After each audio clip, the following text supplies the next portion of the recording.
खुलुमबाय दुलाराय बर' ससियेल मिडियाखौ नायबाय थाग्रा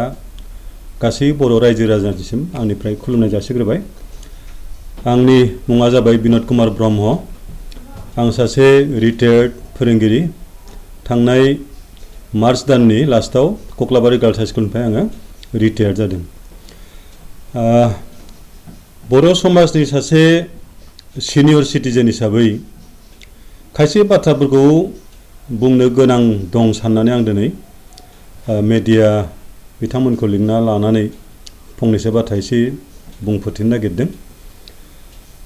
दा बेवहाय खायसे बाथ्राफोरखौ बुंनायनि आगोल आं बुंगोन, खिन्थु बुंनायनि लोगोसे आंनि माखासे तथ्यखौबो आङो होलांफाबाय थागोन। जों दिनैसिम मोनबाय बर'फोरनि गेजेराव मोनथाम एकर्ड जालांबाय। मोनसे जाबाय BSc, सेकेन्डआ जाबाय BTC आरो थार्डआ जाबाय दाखालि 2020 नि 27 जानुवारिनि BTR एकर्ड। दानिया जों नुबाय BTC आगोलाव BSc जितु एकर्ड जादोंमोन, BSc एकर्ड जानायावबो जेरैबायदि समालोचना जानाय जों नुवाखैमोन। BTC एकर्डआवबो प्राय 17 बोसोर हाग्रामा रायजो खुंखांनायालागै बेबायदि क्रिटिसिजम बारा जों नुवाखैमोन। नाथाय BTR एकर्ड जानायनि उनाव जथेस्थ क्रिटिसिजमखौ जों नुदों। बिभिन्न सावरायनायखौ जों खोनादों। दा मोनसे बाथ्रा नैबे जादों, जेब्लानाखि BTR एकर्ड जादोंमोन दुलाराय बर'फोरा ओरैबायदि रंजादोंमोन। साननै सानथाम दुब्लि गेजेराव हर थायै थायै जायै लोङै बिराद रंजादोंमोन। रंजानांगौनि खोथाखामोन, खारन जे समावनाखि BSc सुक्ति जादोंमोन एबसुआ गावसिनि हाबाफारिखौ फोजोबाखैमोन। आलादा रायजो उपेन्द्र ब्रह्मनि सिमां बेखौ मावफुंनो थाखाय बिथांमोना गाराखैमोन। बिनि उनाव आरो फिन 2003 आव हाग्रामानि जितु BTC एकर्ड बेबो जादोंमोन। बेयावबो एबसुआ गावसिनि हाबाफारिखौ नागारबोआखैमोन। फारसेथिं आरो मोनसे बिराद गिदिर वर्ल्ड फेमास एक्सट्रिमिस्ट हान्जा NDP बिथांमोनाबो गावसिनि हाथियार दिनैखौ नागारबोआखैमोन आरो बिथांमोना आलादा रायजो सोरजिनायनि जि दावहा बेखौ लाखिबाय थादोंमोन। नाथाय फैयै फैयै हरखाबनो 2020 नि 27 जानुवारि खालि मोनसे एकर्ड जाबाय। बे बाथ्रा रायजोफोरनि गेजेराव गोसारबाय। रायजोफोरनि गेजेराव बिराद खुसि जाबाय। जिहेतुके आलादा रायजो नङाबा NDPआ हाथियार गारा, सुक्तियाव फैया। एबसुआबो आलादा रायजो मोनागौ मानि गारा होन्दोंमोन। मोननैबो फैबाय। NDPनि मोनब्रै फ्लेक्सना फैबाय, एबसुआ फैबाय आरो फैबावबाय अल बे UBPO अल बड' पिपुल्स अर्गेनाइजेसन बिसोरो फैनानै सुक्तियाव फैबाय। गथिखे रायजोफोरनि गेजेराव फोथायनाय फैबाय जे आलादा रायजोआ जामारथारबाय। बिराद फुर्ति लामा लामा दल दामबाय, दुब्लि गेजेराव रंजाबाय, सिमा गैया आरो। जोंबो खुसि जादों सिगांगौमानि। खिन्थु जों सानैसोआ एसे सांग्रांमोन। लोगो लोगो जोङो बेयाव मा दं बे एकर्डआव बेखौ जों डाउनलड खालामना नायदोंमोन। नायनायनि उनाव जों साहित्य सभायाव जिरायदोंमोन। जिरायनाय उनाव सानैसो सानदोंमोन देयार इज नाथिं बिदि होनखाबाय आरो। खिन्थु बे समाव होननायनि परिबेस गैया, होनजाया। बेनिखायनो जों थाबाय, रंजाबाय, मानसिफोरा फुर्ति खालामबाय। दानिया ब्रायनो बर' रायजो मोनमारबायना, बे जोंनि गेजेराव सोंथि थाबाय। दा बे जाबाय थांनाय 2027 नि एकर्ड। बेयाव माखासे बे एकर्डनि सिगनेचारफोरा दंजोबो, गासिबो दंजोबो। ओमफ्राय नैबे जाबाय 2003 नि, बे जाबाय BTC एकर्ड। बेवहाय मा मा दङ बे खोथाफोरा। दानिया बिदिब्ला बर'फोरा रंजानाय बादियै जों आसलथे आलादा रायजोखौ मोनदों ना मोनदिया बेखौ लानानै जोंनाव माखासे सोंनाय फैयो आरो बेखौ बिजिरनायनि गोनांथि दङ। दिनै जोंनि गेजेराव माबा मोनसे संगठना माबा मोनसे फिथाइ लाबोदों। NDPआनो होन एबसुआनो होन माबा मोनसे लाबोदों। बे फिथाइया गेसेव ना गोखै ना गोदै ना गोफा बेखौ मिथिनाय जा प्रटेल मोन्थाय दङ। आरो जि बुस्थु लाबोदों बे आसलथे दुलाराय बर'फोरनि थाखाय लाबोदों। माने थिग बर'ल' होनला आङो, BTDनि सिङाव थानाय जिमान कमिउनिटि दङ, जिमान हारि दङ, प्रत्येकनि थाखाय बेखौ लाबोनाय जादों। होमब्ला बेखौ मिथिनायनि प्रयजन दङ। नाथाय जों नुबाय, आं दिनैसिम नायबाय, गोबां गोरों गथ'नो सोंबाय आङो, आच्छा नोंथांमोना जे दिनै BTCखौ लानानै बिभिन्न बाथ्रा बुंनानै BTRखौ सापर्ट खालामबाय दङ, एक्चुअलि नोंथांमोना बे एकर्डखौ फरायबायना फरायाखै? अब्ला गोरों गथ'फोरा होनो आं फरायाखैलै सार आं फरायाखै बिदिथ' जानाङामोन खोथाया नैबे जोंनि बैसोआ जों दा सिनियराव गोलैबाय जों 60 एबभ जाबाय जोंनि बैसोआ बारा दिन गैला जोङो थैसिगोन नङाबो जोङो खिन्थु बे रायजोखौ जागोन सोर दानि आथालनियासो रायजोखौ जागोन बिसोरसो खुंनांसिगोन गतिके बेखौ साननांगौ दायित्वआ बिथांमोननि दा बिथांमोननि बेनिफ्राय जों बे बाथ्राफोरखौ लानानै सम सम सावरायो आरो बेखौ लानानै आङो मानसिफोरखौ बुङो जे बेखौ मिथिनो नाजा आरो मिथिनायनि गोरलै राहाया जाबाय गुगोलाव थांनानै नोंथांमोना बिटिसि एकर्ड 2003 डाउनलड खालाम फैगोन बिटिआर एकर्ड 2020 डाउनलड खालाम फैगोन फराय एन्ड कम्पेयार बेखौ रुजुना नायबा बहाय मा मोनगोन नोंथांमोना मिथिगोन आं बिदि बुंबाय थायो खिन्थु गोबाङानो हयथ' नायबाय खायसेया हयथ' नायाखै दाबो प्रायानो नायाखै खिन्थु जि नुबाय प्रायानो नायाखै आरो बे नायनायनि उनाव माखासे गोरों गोराफोरा खोथा बुंनोबो लादोंमोन नाथाय बुंग्राफोरखौ ओरैबायदि खालामबाय जेरैबायदि बुंबाय खनसे बुंनायसो बुंफिननो हाया जाहैबाय माने अपमान लेथ्रा रायो दालालि थालालि माबा माबि होनो ओमफ्राय बिसोरो गावबा गावनि एस्टाब्लिश जानाय जितु सनमान बेखौ नस्थ' खालामनो बानानै गोबाङानो बेफोरनिफ्राय गोजानाव थादों खिन्थु बे जोंनि बिराद खहा जादों जे जाथोंसै जोंहाथ' दिन गैला गावसोर मा खालामथों होनना खायसे हगारदों नाथाय बेबायदि थाबाय थायोब्ला जोंहा आरोबा बांसिन खहा जागोन बेनिखायनो आं बे बाथ्राखौ लानानै गोबां मानसिफोरखौ बुंदोंमोन जे बे बाथ्राफोरखौ एसे सावरायनांगौ बुंनांगौ आरो आं जोंनि प्राइमारि साहित्य सभायाव बुंदोंमोन जे बे बुस्थुखौ लानानै खनसे रायलायनि दे ओरैबायदि रायलायगोन माने जास्ट रिड आउट खालामगोन बबाव मा दं जों मिथिलायगोनल' खिन्थु जों खुनु डिबेट जाया आरो खालामनोबो गियो बबेबा पलिटिकेल बायार्स माबा माबि होनगोन गतिके खालामा ओरै जाबाय दा जेखि जाया आङो नै दा बे सुक्तिनि खोथाफोरखौ एसे रायलायनो नागिरदों दा नै बहाय बिटिआर एकर्ड नैबे बिटिसि एकर्ड आरो बे एकर्डफोरा नैबे जितु 6 शिड्युल टु द कन्स्टिटिउसन बेयाव बिएसि एकर्डआ हाबना दं बिटिएस एकर्डआ हाबना दङ नाथाय बिटिआरआबो हाबगोन नामा दासिम हाबथ'वाखै आरो बे लेखाखौ फरायनायनि बिराद प्रयोजन दं खारन व्हाट इज द 6 शिड्युल बेयाव मा दं व्हाट आर द फांसन मा पावार दं बेफोरखौ मिथिनाया जोंहा अत्यन्त गोनांथि दङ आरो बेखौ आं सेंग्रा हान्जाफोरखौ गोरोंफोरखौ खावलायनो लुबैयो बे लेखाखौ फराय बेखौ फरायनानै उनाव जों खायसे बाथ्राखौ मिथिनो हागोन दानिया बिटिआर एकर्डखौ जोङो नायबाय बिटिआर एकर्डआवबो दं प्रिएम्बुल दं बिटिआर एकर्डआव एम्स एन्ड अबजेक्ट दं सेम बिटिसि एकर्डआवबो दङ प्रिएम्बुल नैबे प्रिएम्बुल बे अबजेक्टिभ बेबायदि दङ बे बिटिसि एकर्डआवबो दं माखासे एनेक्सार स्पेसियेल पेकेज दङ बेयावबो दं स्पेसियेल पेकेज ओमफ्राय दंबावो बिटिसि एकर्डआव बिएलटिफोरनि रिहेबिलिटेसननि खोथा दं नैबाव दं एनडिएफबिनि रिहेबिलिटेसन खोथा आं बुंनो नागिरनाया ओरैहाय थारमाने दिनै बिटिसि एकर्ड जानायनि उनाव बिटिआर एकर्ड जायोब्ला बिटिसिनि क्लजफोरा भेलिड थागोन ना थाला बिटिसिनि एकर्डफोरा भेलिड थागोन ना थाला थायाबा खिन्थु डेन्जार आरो थानायनि खोथा गैया खारन बेयावबो दं माने प्रिएम्बुल बेयावबो दं एम्स एन्ड अबजेक्ट बेयावबो दं डाबल बेयाव दं एनडिएफबिनि रिहेबिलिटेसन बेयाव दं बिएलटिनि रिहेबिलिटेसन एखेलेगेथ' खारबाय थानो हाया बेयावबो दं स्पेसियेल पेकेज बेयावबो दं स्पेसियेल पेकेज दा बिदि होननानै 20टा एकर्ड जाबा 20टा एकर्डआबो भेलिड जाबाय थागोन नामा निस्सय जानाय नङा आरो बेफोर खोथाफोरा दिनै आयेनाव मालाय गोरोंफोरा खालामखाजोब्बाय सियानफोरा बेखौ एखेबारे बरियायै बानायजोबदों खारन दानिया बिटिआर एकर्डआव बिराद गिदिर बाथ्रा जाबाय नैबे बेयाव मा होनदों बेखौ आं फरायबाय थाला टाइमनि खोथा थागोन जोंहा गोरों गोराफ्रा फरायथोंसै बहाय मोनसे दं मा एबसु and its associated organizations as well as various factions of NDFB continued with the demand for separate statehood. Negotiations were held with both organizations for a comprehensive and final solution to their demands while keeping intact the territorial integrity of state of Assam. Assam state ni integrity ko लाखिनानैसो बे सुक्तिया जादों माने आलादा रायजोनि बाथ्राया जोबना फैखाबाय बहाय किन्तु आलादा रायजोखौ फोजोबनायनि दायित्वखौ बिसोर बोरै मोनखो बर' रायजो रावजों सोङाखै आरो आसुरित बाथ्राया जादों मा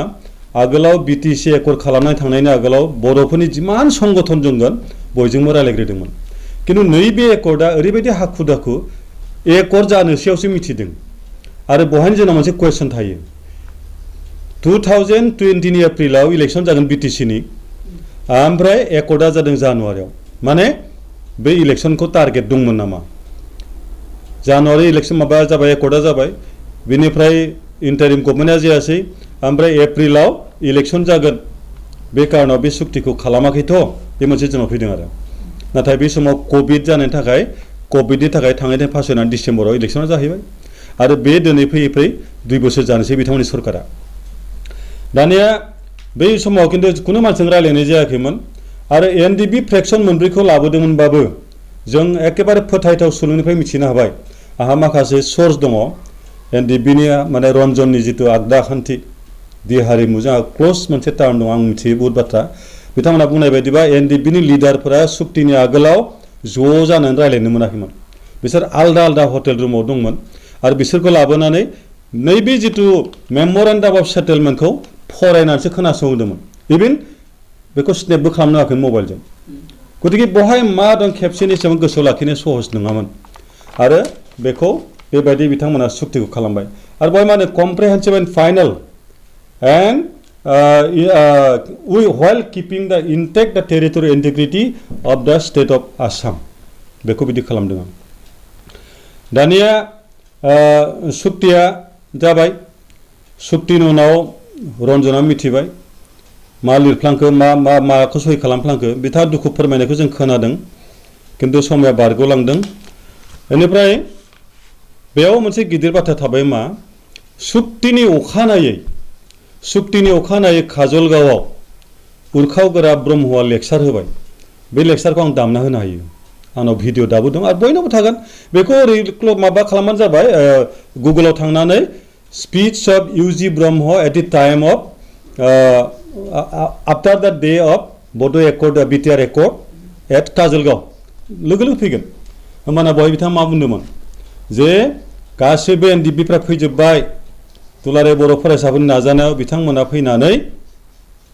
सुक्तियाव मा लिरनाय दं नायालाबानो मेगन मिसिबनानै सहि होबाय बेथ' बिराद गिदिर बाथ्रा जादों इमान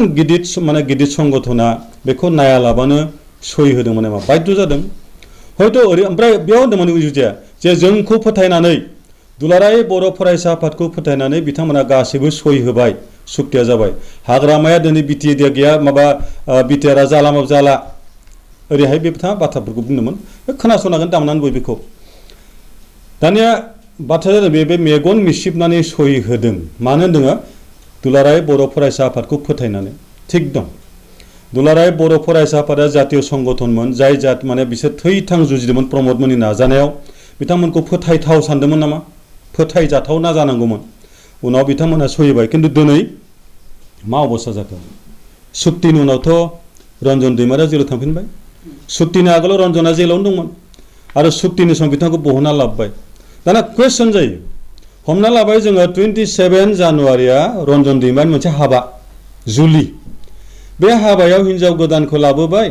ओमफ्राय हिन्जाव गोदानखौ लाबोनायनि उनाव बेखौ आरो जेलाव लांफिनबाय हिन्जाव गोदाना रायजोखौ सोरजों जागोन बिनि संसारा बोरै जागोन बे बोरै जाखो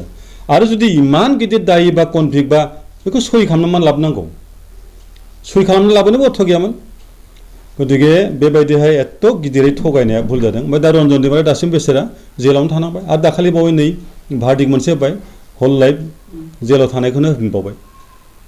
बहायबो माखासे केरन हाबनानै दं होनना जोंहा मोनसे फोथायनाय दङ गतिके बेबायदिहाय बे एकर्डआ जालांदों ओमफ्राय दानिया बहाय होनदों मा अबजेक्टिभ्स अफ एइम्सआव बै बिटिसिखौ आगमेन्ट खालामनाय टु एड्रेस इस्यु रिलेटिं बड' रिसाइडिं outside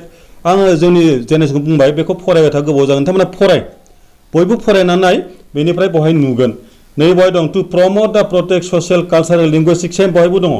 two provide legislative safeguard to ensure accelerate development of the tribal areas to rehabilitate members NDFB faction खिन्थु बहायनो हाबना थानांगौमोन एनडिबिफोरनि कमप्लिट रिलिज बेयाव हाबना थानांगौमोन आरो बेखौ रिलिजखौ जुदि बिथांमोना गनायाब्ला सुक्तिखौबो खालामनाङामोन खिन्थु बिथांमोनखौ बाध्य खालामदों आनखि धीरेन बर'खौथ' सुक्तिनिफ्राय बाहेरायाव दोननो नागिरबाय थादोंमोन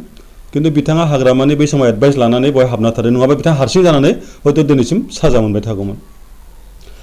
दा बेखौनो होनबाय मा उनावहाय पिस एकर्ड पिस दाथ' डिक्सनारियाव सोदोबखौ नायबा मा नुयो जेरानाखि मानसिया माबा मोनसे एन्जय खालामो वानफोरा फुलफिल जायो मानसिया मोनसे हेपिनेस फैयो बेखौसो पिस होनना बुङो खिन्थु दिनै मा नुदों जोङो पिसनि जायगायाव रन्जन दैमारिया जेलाव दङ रन्जन दैमारि माखासे केदारा दिनैसिमबो न'आव फैनानै न'आव थानो हायाखै टाइम टु टाइम वारेन्ट दङ सामन दङ बिभिन्न जायगायाव थाना बिथांमोना एटेन्ड हैनांगौ जेरावनाखि जथेस्थ' थाखा फैसा खरस जानो गोनां जादों इज इट पिस बेथ' पिस नङा ओमफ्राय प्रमदआ मा होनो बे समाव जे एकर्डआ जानायनि उनाव दिनै बयबो मानसिफोरा न'आव फैना थाफैबाय बिमा बिफाजों लोगो मोनबाय बिदा फंबाय लोगो मोनबाय सोरखौ बुंनो नागिरदों एबसुखौ बुङोब्ला आं ओरै बुंगोन एबसुआथ' खारथिंनानै थाखुमाना नांगौ खालामखायाखैना न'आव थानानै खालामदोंमोन एबसुआलाय न'आव फैना थाफैफिननो मोननायनि मा खोथा दं थाफैनांगौमोन बैसोरसो एनडिआबो थाफैनो मोननांगौमोन आरो बिसोर दिनै गोजोनै उइदाउट एनि सामन उइदाउट एटेन्डिं एनि कर्ट बिसोरो गोजोनै थानो मोननांगौमोन बेथ' दिनै जायाखै अनेक खस्थ' बिथांमोननि गेजेराव दिनै जादों ओमफ्राय बे एकर्डआव मा दङ नैबे आं माखासेखौ फरायबाय थाला नैबे दङ 3.2 बहाय मा दं 3.1 आं फरायग्रोनि 3.1 Inclusion of village contiguous to BTD and having majority tribal population as demanded by Bodo organization. Bodo organization फोरा दाबिनाय बादियै BTD नि खाथियाव स्टाफआव थानानै माने more than 50% जुदि नांजाबना थानाय गामि दंब्ला बिसोरखौ बेयाव सोनाय जागोन किन्तु बिदिहाय आसलते आयेना मानिया दामाना रायजोफोरा मिथिगोन बै जितु BTC एकर्डआव किन्तु मालाय गामिखौनो मख'ना होथारदोंमोन माखासे माने लिरना होखादोंमोन बेयाव ओरै दङ BTD नानै दा area of proposed BTC shall comprise all the 3,882 villages and areas to be so notified by the state government गामि मख'दों गामिनि नामफोराबो दङ बेखौ बहनना नायबा मोनो बै माबायाव डाउनल'ड खालामना नायबा मोनो दा बे रोखोम ओमफ्राय बै जितु होनबायना कन्टिगुवास जितु गामि दं बेफोरखौ सोनो हागोन होननानै आं नायबाय दाखालि सोनाबखैथ' गैखाला खोलाखैथ' जाखाया साहाखैथ' गंगार हाजो सानजाखै थांबाय जों साथाम मास्टार बेरायहैदों माने आसलते प्रमदमोननि डायलगा बेसेबां थार दिपेनमोननि जोंनि सानजानि सिमाया 5-9 हाबबाय जों सानजाखै किन्तु जोङो एकेबारे कन्टिगुवास more than 50% बड' पपुलेटेड एरिया जों नुवाखै बेथ' पसिबल नङा गैयाथाय गैया मोनसे सिमा बुना होमोन जे आप टु गहपुर सिमुलगुरि बेयाव बर'फोरखौ बाख्ल' बुख्लैबाबो सोनाय जागोन लिरनांगौमोन बेथ' लिरनाय गैया बेयाव कन्टिगुवास होनना बुङो बेवहायनो मोनसे आरो बाथ्रा फैदों आसामनि चिफ मिनिस्टार हिमन्त बिश्व शर्माया मा बुंबाय दङ जे बेखौ लानानै रायजोफोरा आतंकित जानो नाङा मानोना बे सुक्तियाव आनडिभाइडेड सनितपुरनि कुनु मोनसे अंशखौ बड'लेण्डआव थिसनगोन होननाय प्रस्ताब गैया बेखौ लानानै रायजोफोरा जेबो गिनांगौ गैया स्वयं मुख्यमन्त्रिया होनबाय दं फारसेखै जा दिपेनमेन्टआ होनबाय दं हाबगोन हाबनायखौ जों बिराद वेलकाम खालामो जों लुबैयो आरोखि जोंबो लुबैथारो ओमफ्राय जों नायबाय हाबथारोबा ओरै रेल लाइननि साहा बिराद बर'फोर दं आप टु सिमुलगुरि बेफोरखौनो सो हायोबालाय किन्तु खोथाफोरा क्लियार जानांगौमोन बेयो फरेस्टआनो जा माबायानो जा बा माने खाज्लायनानो जा बे सोथोंमोन किन्तु बेबो दिनै जि अबस्थायाव दङ हिमन्तनि डायलगआवनो जों बुजिनो हाखायो जे जोंनि भबिष्यतआ असम्भब बायदि नुहुरो किन्तु जों लुबैयाखै जे असम्भब ना गारनो जोङो हाबनायखौ लुबैयो किन्तु हाबनायनि लामाया एखेबारे क्लियार दा नङा ओमफ्राय 3.2 आव बेयाव मा लाबोदों Exclusion of villages currently under BTD which are contiguous to non-6 scheduled areas and have majority non-tribal population. Bodoland 6 scheduled जों नांजाबनानै थानाय non-6 scheduled area बेयाव जुदि बर'फोर गुबुन non-tribalफोरा जुदि non-बर'फोरा contiguous दंबा बिसोरखौ एरख'नो हागोन दा बिनि गेजेरजों बिथांमोना बुंनो नागिरदों जे बड'लेण्डनि सिमायाव जुदि गुबुन हारिफोरा रोजा थायोबा जोंहा बड'लेण्ड दानायाव आख' फाख' जागोन गैयाथाय गैया जों हरनांगौ बेथ' बाथ्रा जानो नाङामोन बेखौ एरख'ना जोंनि माखासे गामि थाबोगोन आरो बबे रायजोआव बबे जाथि मोनसेल' दङ इमान दिन बिसोर मानिबोबाय 17 बोसोर बिसोर मानिना फैखाबायानो गतिके बिसोरखौ एरख'नायनि मा खोथा दङ ओमफ्राय बेयो जों मानिना सोलिबाय दंमोन लाखिनांगौमोन ओमफ्राय दाना 3.3 डेन्जारास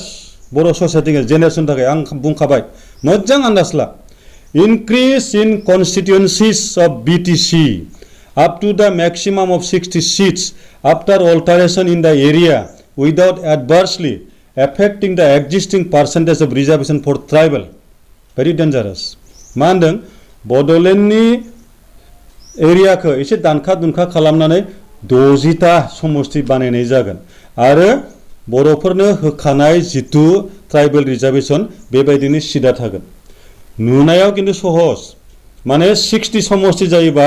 जोंनि समष्टिया बारायगोन बायदि नुदों बारायगोन अब्लासो जुदि बिटिसि एकर्डआ भेलिड थायोबासो जागोन कारण बिटिसि एकर्डआव लिरनाय दङ बिटिसि एकर्डआव लिरनाय दङ ओरैहाय समष्टिनि खोथा क्लियार दङ नै A provision will be made in para 2 आं फरायबाय थाला बहाय फरायला गथ'फोरा जोंना रायजोफोरा फरायगोन बड'लेण्डआव माने 40टा समष्टि थागोन 40टानि 30आ थागोन कमप्लिट एसटी 5आ थागोन ओपन माने एसटी प्लस जेनेरेल आरो 5आ थागोन कमन माने स्पेशल बियो माने जा 30आ अलरेडि रिजार्भ खामोन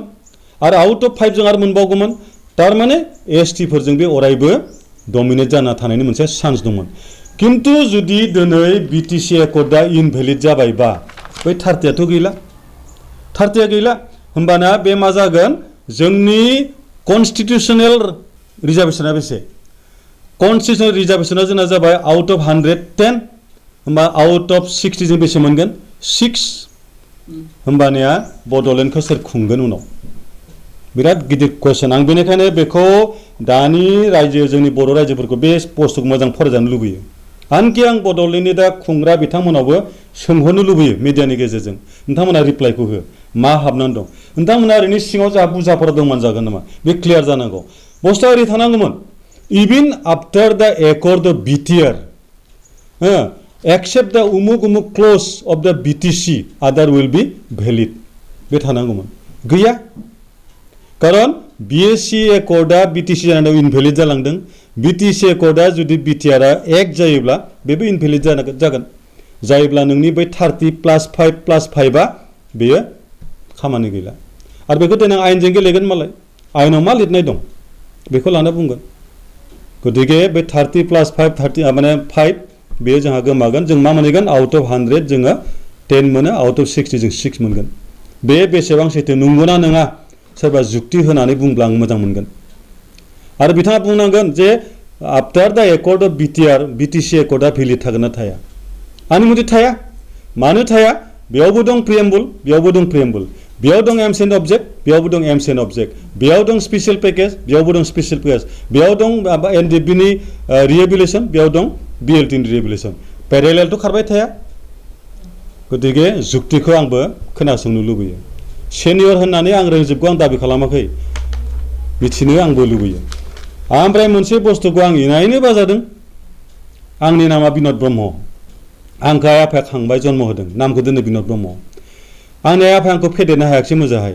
सोरबा सासे आंखौ फेदेरबाय फोलावबाय ना प्रमदानो आंखौ फेदेरबाय माने फोलावबाय फेदेरबाय ओमफ्राय बिथाङा आंखौ गोरों लेखा गोरों बिराद मोजां खालामबाय मानसिखौ बिदिनो आं नामखौ सोलायगोन नामा आंनि खराथ' फेरब्रै जायाखै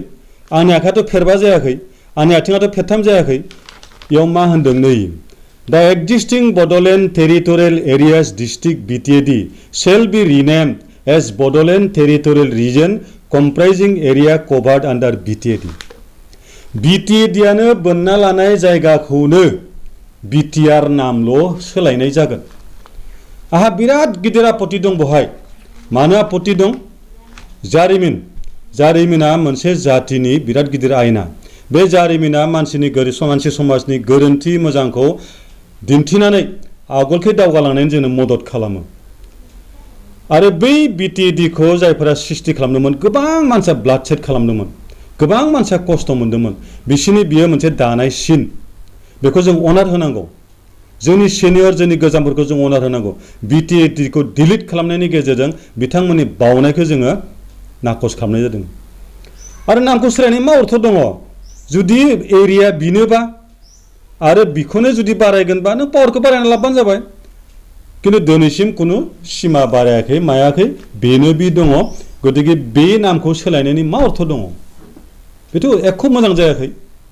बेयो बर'फोरनि आगोलनि मावथिफोरनि थै अरखो मुगैनाय नेवसिनाय जादों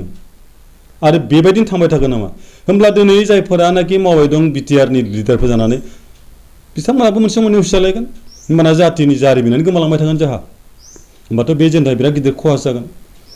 गतिके आं बे नामाकरण नमेनक्लेचाराव आंहा बिराद आं बेक्तिगतभाबे आं इसेबो सहायनो हाया आङो बिटिआर माने Bodoland territorial areas district BTR shall be rename बेखौ आं बुङाखै दै रायजोफोर नै बेखौ फराय बै बिटिआर रेकर्डखौ फरायना नायबानो जाबाय बेथ' बिराद आपत्ति खालामनो गोनां मानो सोलायनांगौ जाखो बेबायदिनो ओमफ्राय जोंनिया बहाय नामाकरण दंखायोमोन आरामसे नैबे माबा बिटिसिनि आगोलाव बे माखासे गोदान आरो बहाय माखासे कनस्टिटिउसनेल एमेन्डमेन्ट खालामदोंमोन ओमफ्राय सुक्तिनि उनाव जोंहा प्रमद बाबु सारा गेदेर मिथिङाव बुंबाय जे जोङो बड'लेण्ड टेरिटरियेल रिजन दाबाय रिजना बेसेबांबा गुवार बिराद गिदिरनो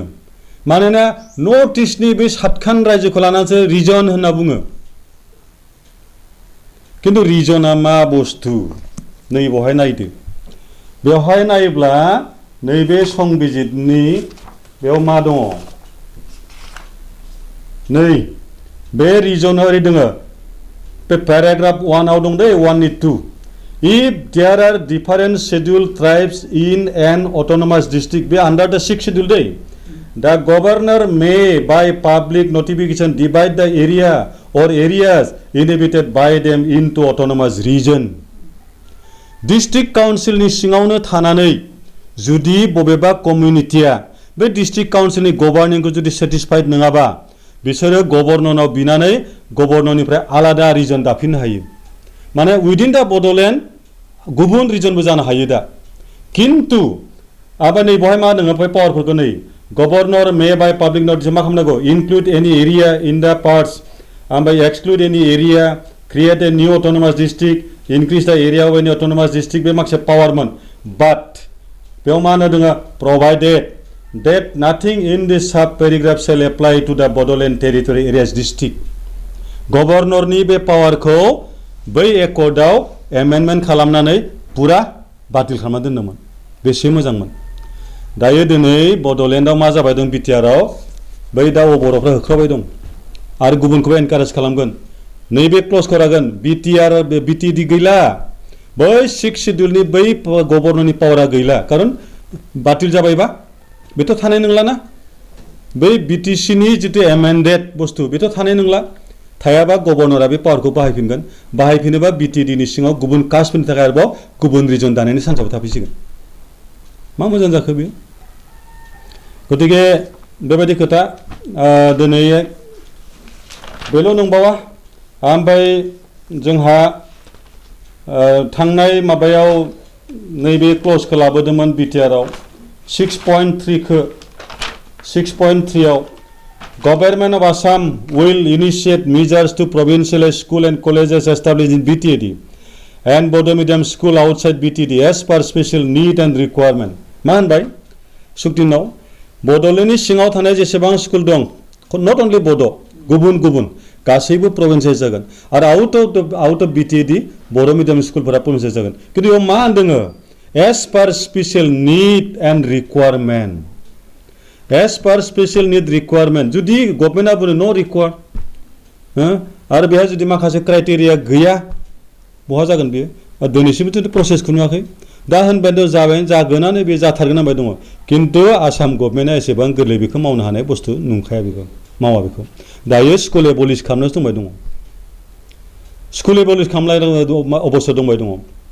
जोंनि खाथियाव गंब्रै जादों आंनि बे खाथि खालायाव मोनसे फुंबिल एमइ स्कुल एबलिश जाबाय बैयाव एडिटिएस जाबाय बै बाथौपुरियाव जाबाय बाथौपुरि एमइ स्कुल सकादलाव बिदिनो आरो बै कारहानायाव जेरावनाखि जोंहा मन्टु बर' एमसिएलए मास्टार मावोमोन बिफर माने बिकामिं दा एमसिएलए बेयावनो मास्टारमोन बिथाङा एट द टाइम जास्ट बिफर दा इलेक्सन बिथाङा बेखौ रिजिगनेसन होदोंमोन गतिके बेबो मोनसे स्कुल बे गंब्रै स्कुला जोंहा गोमाबायसो जोंहा स्कुला बारायनांगौमोन प्रभिन्सियेल जानांगौमोन खिन्थु बेबस्था दा दिल्ली जाबाय आं बे जायगा फिसा जायगानि उदाहरन होदों बेबायदि बे सारा बिटिआर बेसेबां दं खुनु सिमा गैया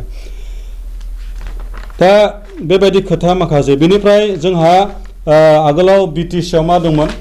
डिसि आरो एसपि आ आउट अफ पावार थागौमोन माने जोंनि कन्ट्रलाव थायामोन आरोखि माने माबा जोंनि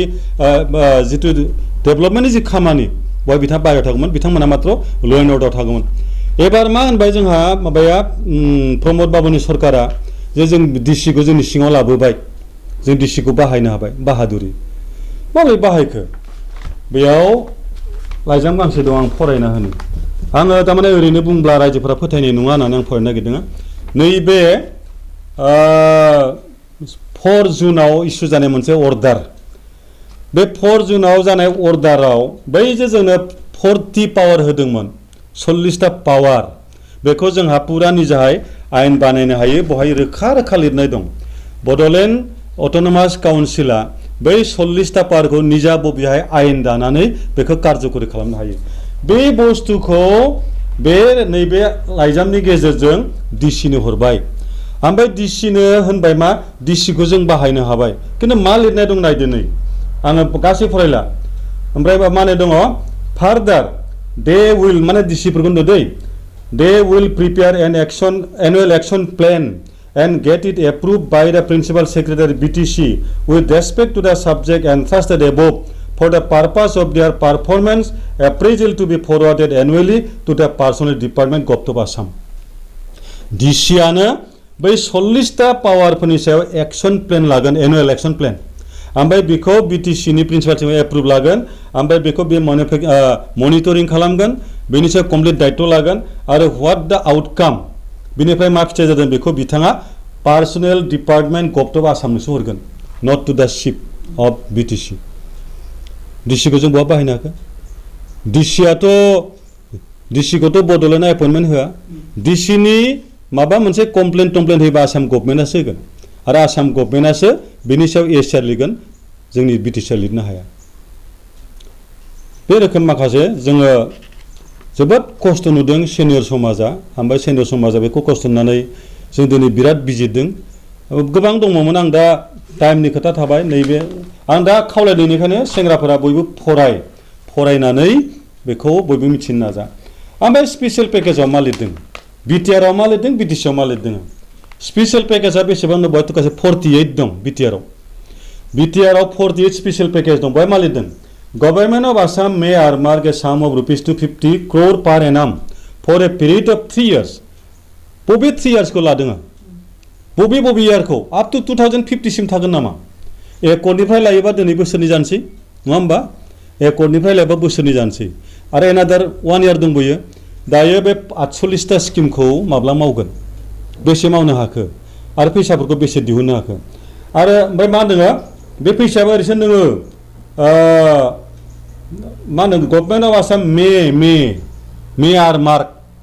होनो हागौसो दोङो नट सेल ओरैसो जानांगौमोन जे माने पार इयार 250 crore फ्रम द गभट अफ आसाम एन्ड सेन्ट्रेल सेल बि प्रभाइडेड सेलनि बाबा एसे कमान्डिं उइलनिख्रुइबो आरो जरबाव आरो बिटिसिनाव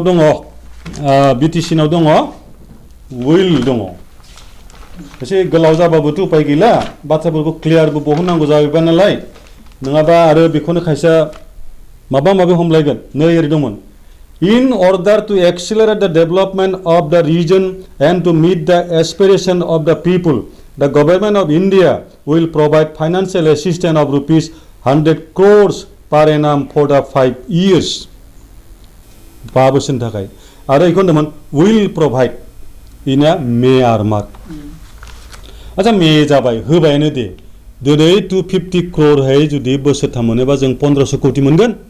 1500 कोटीया बोसोरथामनि थाखाय बोसोरथामाथ' बोसोरनि थांबाय बोसोरसेयाव बहनजोबनो हागोन ना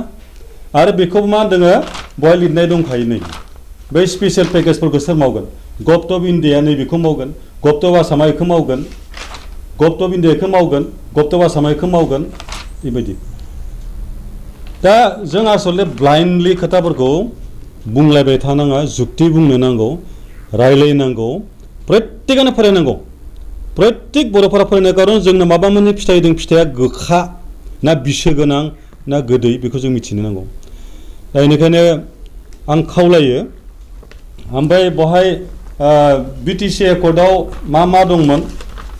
नै बे बिटिसि एकर्डआव मोनसे बिराद मोजां बाथ्रा दंमोन जोङो अरायबो आपवार्ड जानांगौमोन खिन्थु जोङो मा जादों बेखौ आं एसे फरायनो नागिरदों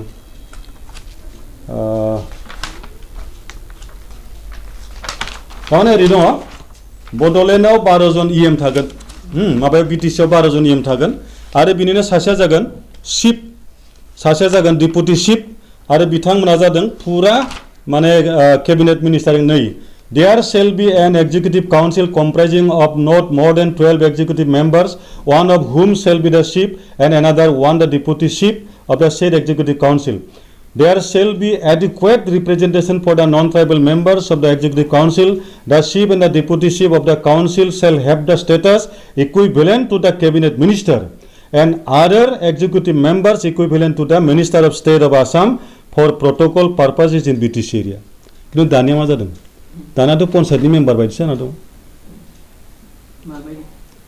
गतिके बिराद साननो गोनां बाथ्रा जादों बे एसे मोजां बेनिख्रुइ साबसिन लाबोमोन जों वेलकाम खालामगौमोन आरो दाबो बेनिखायनो जों माखासे सिन्था खालामो गमामायनि बिटिआरआ जुदि एकर्ड जायोब्ला बिटिसिआ कमप्लिट इनभेलिड जायोबा जोंनि सेफगार्डआ माबायदि जागोन आरो दिनै बेखायनो सोरबा बायदि पिएल होदों दा पिएल होनायखौ बया मोन्दों मानो पिएल होखो नायदोब्रा एसे नाय मानो पिएल होनो गोनां जादों मा दं मारो इयाव आंथ' बहुद गोरों गथ'नाव सोंबाय फरायथ'वाखैलै सार फरायनाय जायाखैलै सार फराय खारन भबिष्यतआ बहायनो हाबना दं जोंनि जिउआ बहायनो हाबनानै दङ ओमफ्राय दिनै सिक्स शिडिउल होनबाय थादों सिक्स शिडिउलाथ' टटेलि आरो नैबे माबा दै नैबे जितु पावार एन्ड फांसन बे सिक्स शिडिउलाव नैबे संबिजिर दंखायो किन्तु बेयो स्पेसियेलि बड'लेण्डआ लाबोदोंमोन एमेन्डमेन्टनि गेजेरजों बै जे डेपुटि चिफ थागोन आरो इकुइभेलेन्ट टु दा माने केबिनेट मिनिस्टार थागोन बे स्पेसियेल लाना फैदोंमोन आरो बेनिखायनो बै समाव कार्बि आंलं डिमा हासाव गुबुनफोरा बुंदोंमोन बर'फोरनि अट'नमास सिक्स शिडिउला बहुद सायाव बिथांमोना जोंखौ दा दुखु खालामो नोंथांमोना मानो खोमाना लाखो होननानै दाखालि जन इंटिकाथार जायनाखि मोनसे समाव माने क'क्राझारनि डिसिमोन आरो बिथाङा प्रिन्सिपाल सेक्रेटारि बुहुत मावलांदोंमोन बिथाङा बहुद बाथ्रा बुंदोंमोन जों बिथांमोननो सोलोंना लानांगौ मिथिना लानांगौ ओरैनो इमसनेलि फटनो माबा मोनसे होनानै जोङो बाथ्राफोरखौ दानगारनो नाङा दा बेयाव गोबां बाथ्रा दं बेफोरखौ फरायनांगौ सेंग्राफोरा स्पेसियेल पेकेजनि खोथा दं माबा माबि बाथ्रा दङ ओमफ्राय दायोथ' बिएलटिनि केडारफोरा मालाय सोब रिलिज जाजोब्बाय जाहा एनडिपि ना मा जाना थाखो ओमफ्राय बिराद मोनसे गेदेर बाथ्रा जाबावदों आरोबाव दा जे बिटिआर एकर्ड जादों बै बिटिआर एकर्डफोरनि क्लजफोरखौ जुदि इमप्लिमेन्ट खालामनांगौबा बेखौ टाइम टु टाइम प्रेसारखौ सोर होगोन टाइम टु टाइम प्रेसार होग्राया जानांगौ मोनसे प्लेटफर्म थानांगौमोन दायो बे प्रेसार होग्राया मोनसे प्लेटफर्म थालांबाय एबसु मोनसेया जाबाय इउबिपिअ बिसोर होनो हागोन ओमफ्राय एनडिपिआ गावस्राना दंमोन खिन्थु मोजां खबर दाखालि मोनसे दाफिनाय बिसोर इउनाइटेड फराम अफ एक्स एनडिपि बिथांमोना बिनि गेजेरजों प्रेसार होनो हागोन खारन दिनै प्रमदआ हालिया प्रमदआथ' नंलाना एबसु नंला बियो आरो जुदि इउनाइटेड एनडिपि गैयामोनब्ला रन्जनाबो हालामोन गबिन्दआबो हाया धीरेनाबो हालामोन खिन्थु दा गबिन्दमोनाथ' एनडिपिआव गैला बे जे बुंनो हाया दा बियो आयेना बुङा बेखौ बुंनायनि अधिकार बेहा गैला बै प्लेटफर्म दिनै आसाम एकर्ड जादों बेसेबां बोसोर आगोलाव बे आसाम एकर्डखौ सोर इमप्लिमेन्ट खालामनो नारसिनबाय थायो आसुआ खालामबाय थायो आसुआ खालामो आरो बै पार्टि आगोलाव जुदि माबा दंबा खालामगोन किन्तु उनाव जानायफोरा बे जाया नै दा बेनिखायनो बे मोनसे डेन्जारास बाव ओमफ्राय मोनसे खालामनो हायो बिटिआर गभर्नमेन्टआ किन्तु बिटिआर गभर्नमेन्टआ जुदि गाबोन कमप्लिट बिजेपि जायोबा हमना लाबाय नेक्स्टआव बिजेपिआ फैजोब्बाय बे बिजेपिआ बिटिआरखौ गभर्नमेन्ट सालायबा बिसोर इमप्लिमेन्ट खालामनो होगोन ना रिपिल खालामगोन बिसोरथ' बातिल खालामसो बुंगोन बिराद गिदिर बाथ्रा बेनिखायनो दिनै एबसुआ बे प्लेटफर्मखौ रैखा खालामबाय थानांगौ प्रेसारनि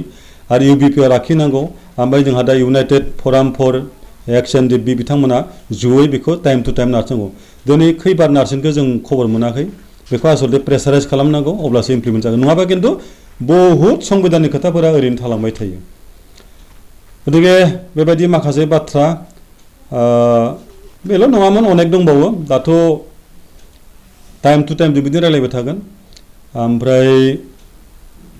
समय मथे जों कुइसनफोर फैबा बिदि बहनबाय थानांसिगोन ओमफ्राय दाखालि दा आं दिनै माखासे बाथ्रा बुंबाय बे ससियेल मिडियायाव बुंनायाव जोंखौ मा होनलायगोन आं दा मानो बुंदों आं सेनियर हिसाबै बुंदों दे सेनियर सिटिजेन जाबाय बर' समाजनि जोङो आरो जों बुङाबा सोर बुंगोन जोंनि जारिमिनखौ सोर मिथिनो आंथ' बुंबाय प्रमदआ जेब्ला जन्म जायाखैमोन आं जेल जाखांबाय प्रमदखौ आक्रमन खालामना बुङाखै आं प्रमदखौ लानानै दिनै मानो बुंनो बेनिबो मोनसे कारन दं आङो 74आव जेल जादों आरो आं अब्ला खनसे थैखांबाय माबोरै थैदों गायनाय गोलाव जासिगोन आं आन्दलन खालामदों आं मिथिया क्लास 8आव फरायो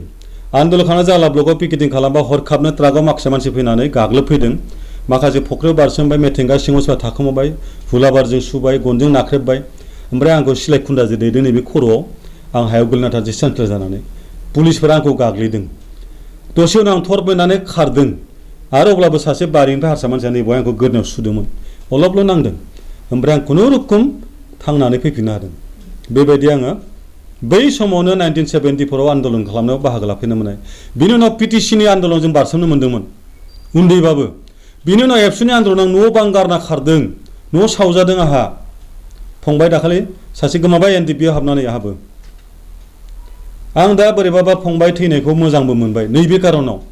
आंनि फंबाया जुदि थैयामोन दा जुदि फैफिनोमोन नंनायनि नङिनि सामोन मोनगौमोन खोमा बेबो बै पिस एकर्डआव नंनायनि नङि सामोन मोनगौमोन आरो बियो थांबाय थानांगौमोन थाखा फैसा बाहायनो बे हयथ' लेबार मावनानै फैसा दिहुननो गोनां जागौमोन गैयाथाय गैया जिबनखौ बावनो ओंखारदों बावलांबाय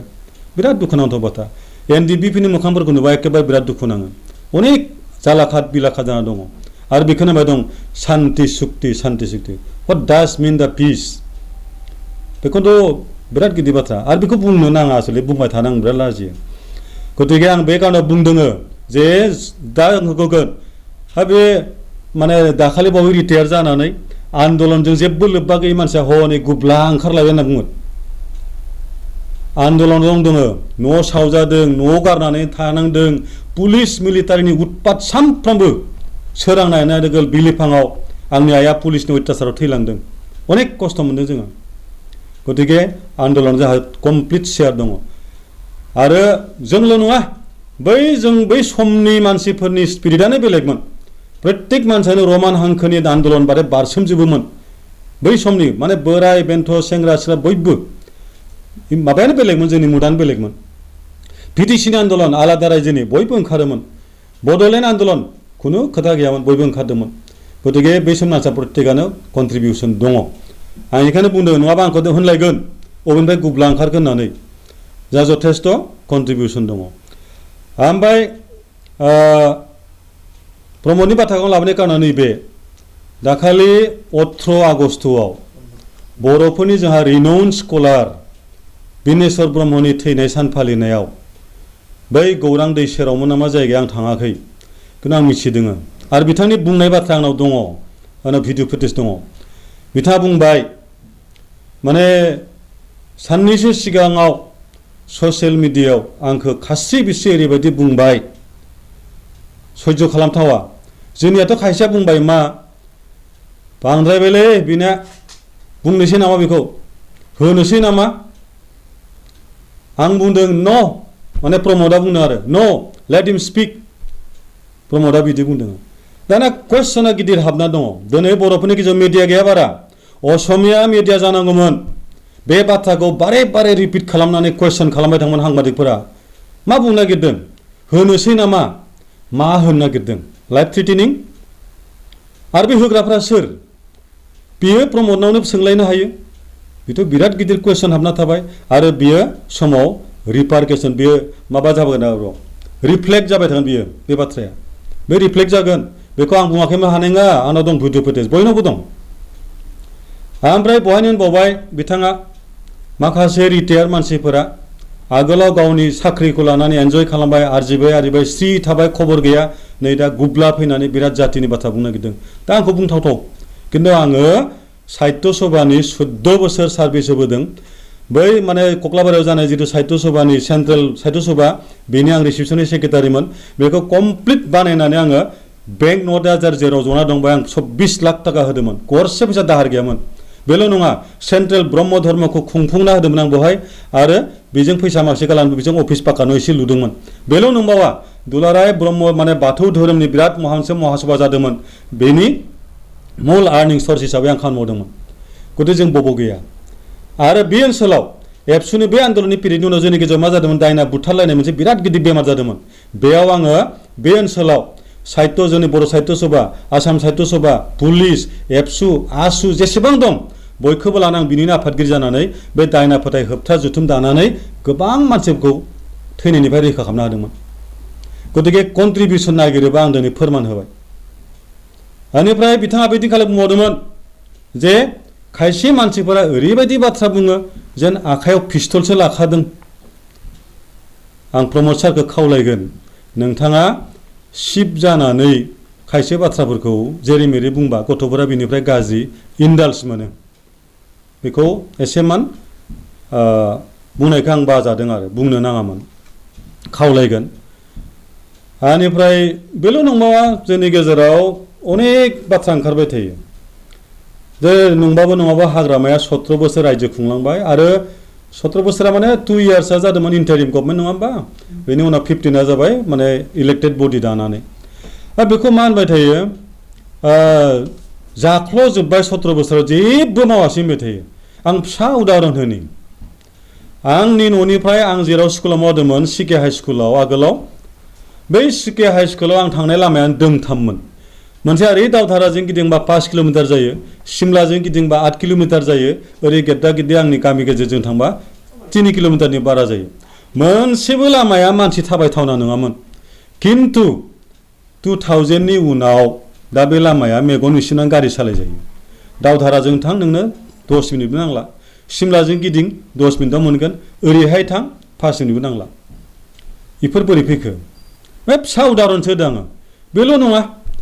बै दुमनि हाथाव थांबा जों लामा गैयामोन बर' बाजार दानि जितु हेड अफिस मुसलपुर लामा गैयामोन दानि जितु सालबारियाव थांनाय जोंनि साब डिभिजन अफिस लामा गैयामोन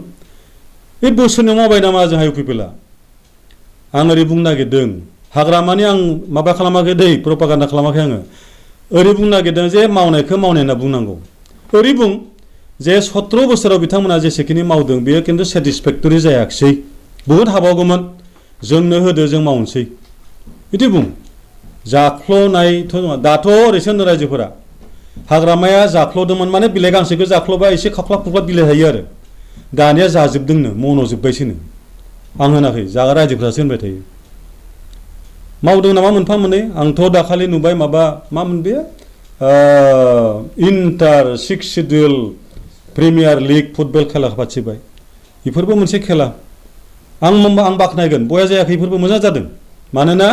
माखासे जोंनि सेंग्रा गथ'फोरखौ बिनिफ्राय माखासे सिन्था गाज्रि सिन्तानिफ्राय जों दाइभार्ट खालामना लाबोनो हागौ आरो बिसोरखौ जोङो बेस्थ' लाखिनो हागौ आरो बिसोरनि जितु रोंनाय बेखौ जों दिन्थिनायनि गेजेरजों जों बिथांमोननि जिबन दानायाव जों मदद खालामनो हागौ नाथाय बहायनो मोनसे खोथा जाबावदों आरोबाव दाखालि फाइनाल खेलायाव बिटिआरआ देरहाबाय देरहानायनि उनाव जोंहा गबिन्दनाव सोरबा साংबादिका सोंबाय डिपुटि चिफनाव अब्ला बिथाङा होनबाय जे खेलायाव बिटिसिआ चेम्पियन जादों नाथाय खेलाया मिज'नानो साबसिन जादोंमोन आरो बेनि कारना जाबाय मा थांनाय 17 बोसोराव माने बिपिएफ सरकारा खेलानि इनफ्रास्ट्राक्चार जेबो मावलाङासै बेथ' बिराद गोरोन्थि बै मुसलपुर बाथौपुरियाव जादोंमोन बे इन्टार 6 सिडिउल प्रिमियाम लिगआ बे स्टेडियामा सोर बानायनाय जिखिनि दं बेखौ सोर बानायनाय आरो बै जितु डिमा हासावआव जादों माबायाव मामोन डिमाकुसियावथ' आं मिथिनायाव नङाबो जानो हागौ दे आं मिथिगौ खिन्थु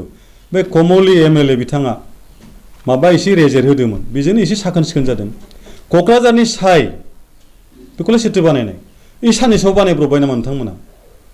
आरो बिदिनो सालबारिनि बै जितु जोंनि स्टेडियाम बेफोरखौ सोरथो बानायनाय दा एसे मावनायखौ मावनाय होननांगौ बुंनांगौ जे आरो मोनसे खोथा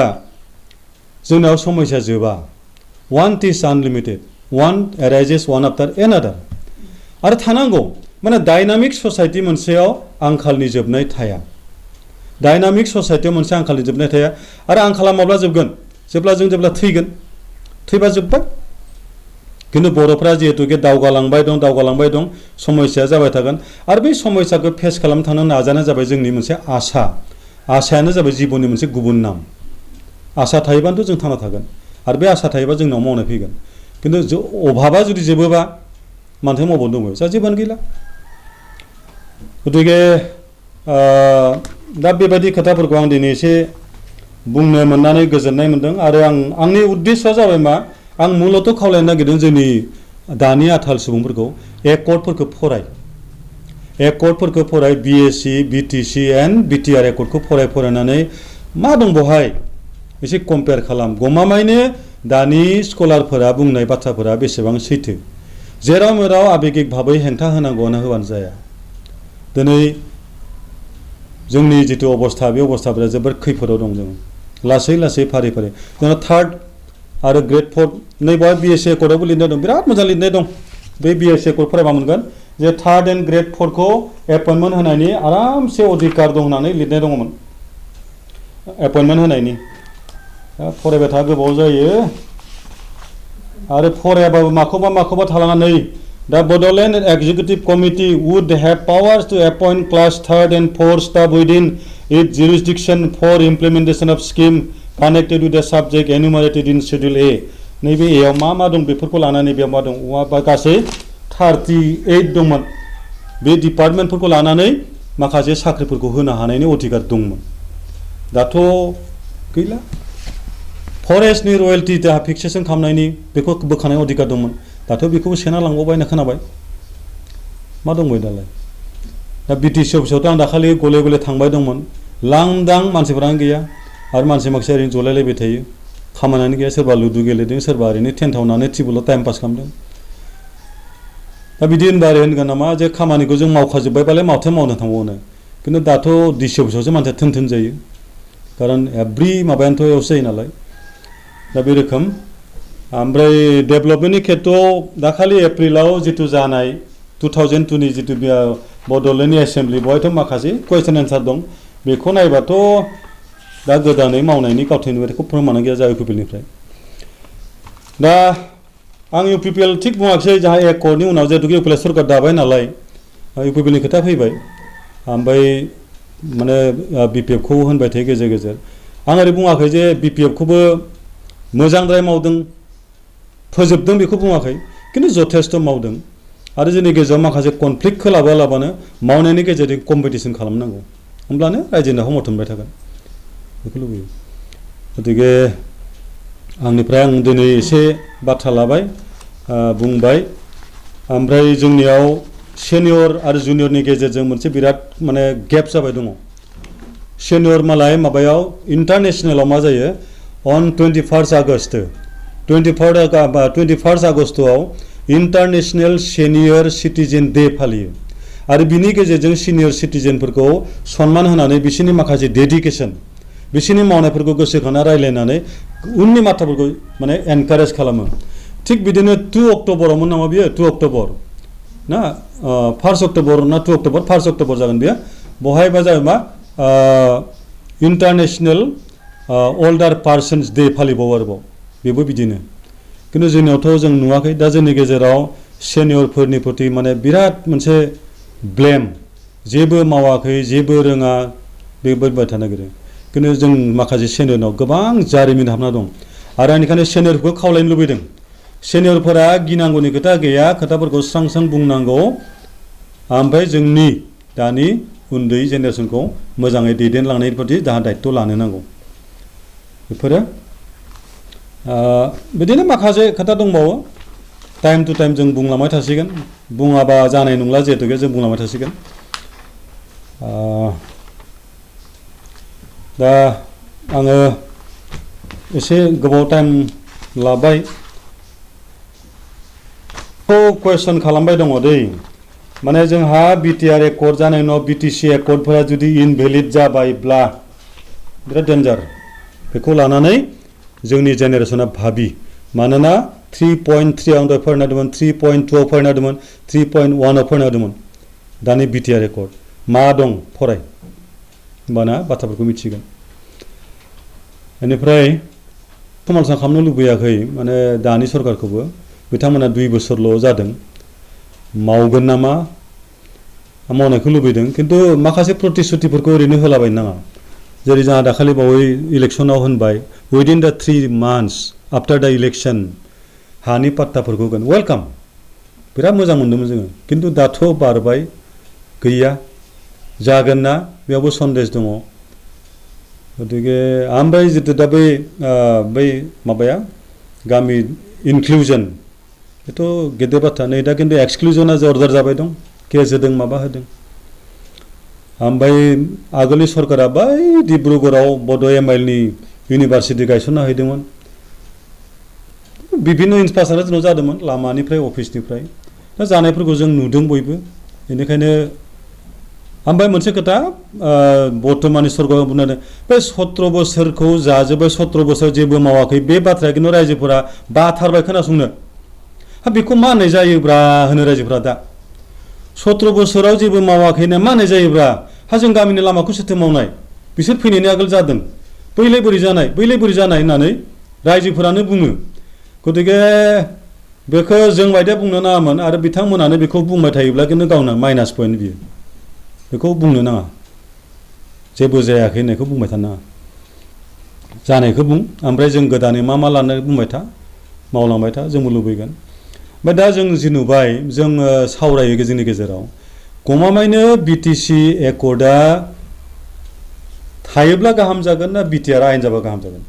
गैयाथाय गैया बिटिआर एकर्डखौ खायसेया बेनिखायनो डिनाउन्स खालामनाया साबसिनसै नामा होननानै बोरैबाबा बिदिनो जाहैदों दा आं बुङाखै दा खिन्थु तुलना खालामबा नायबा मोनो जुदि जोंनि बस्तुआनो गासिबो गैया जायोबा मा जागोन बे आरो दासिमबोथ' बिटिआरआ जायाखैना बे सुक्तिफोरा बिधान सभा पास जानांगौ बिधान सभा पास जानानै बे राज्य सभायाव थांनांगौ लकसभा पास जानांगौ राष्ट्रपतिया सहि होनांगौ अब्लासो बे एक्ट जायो दाथ' जायाखै बे मेयार ओरैनो मोनसे रायलायनायनि गेजेरजों टेबोल टकनि मोनसे डिसिसन बायदि जाना दङ गतिके आं दिनै बेखिनिखौ बुंनो भाबिदोंमोन आरो बुंनायनि गेजेरजों आं रायजोफोरखौ बेखौनो खावलायनो नागिरदों एसेमान रायजोफोरा सांग्रां जा सम दंबावो आरो दा मोनसे दाबो जोंनाव दंबाय दङ दा जोंथ' माखासे पावारखौ खोमाबाय जों जुदि जोंनि गेजेराव जोंखौ फोथांना लाखिनो लुबैदोंबा दा मोनसे सुबिदा दं बे सुबिदाया जोंना आल्टिमेटलि बर'थ' जोंना बिटिएडिनि माबा खालामनाय जों हायोबा ज' जा दाबो इउपिपिएललाय बिपिएफलाय ज' जानानै सरकारखौ दा होमबाना जोंनि पावारखौ जों आरो लाफिनजोबनो हागोन दाथ' जों मालायनि गेस जानासो सोलायबाय दं थांनाय इलेक्सनाव हाग्रामाया जेनाखै हाग्रामाया 17टा मोनदों बिपिएफआ माने मा रायजोनि गेजेराव बिपिएफनि प्रति अनसायनाय दाबो दं इउपिपिएलआ 12टा मोनदोंमोन आरो बेजों बे गुबुनखौ लानासो सरकारखौ दाबाय गतिके निजाहाय जेबो पावार गैया दाबो बिथांमोना जुदि बुङाबा जेबो मावनोनो हाया दिनै टाइम थायोबा आं संबिजितनि बुहुत बाथ्रा फरायबो होनो हागौमोन उनावफोर आरोबाव समय मोनबा आं बेबायदि आरो लाखिबावसिगोन